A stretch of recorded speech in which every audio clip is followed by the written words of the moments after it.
Hello railway aspirants, welcome to our channel Adhikar Gurukul. আজকের question কি বলেছে দেখো, x plus one by x সমান সমান যদি 5 হয় তাহলে what is the value of x square plus one by x square. দেখো, যদি x plus one by x মানে ওপরেরটা আর নিচেরটা যদি সেম হয়, এটার ভ্যালু যদি পি দিয়ে দেয় আর মাঝখানে পজিটিভ প্লাস থাকে, তাহলে এখান থেকে যদি x square by one by x square হয়, এর ভ্যালু হবে P square minus two.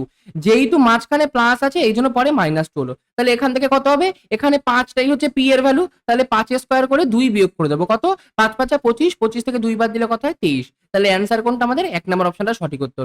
Thank you, please subscribe this channel.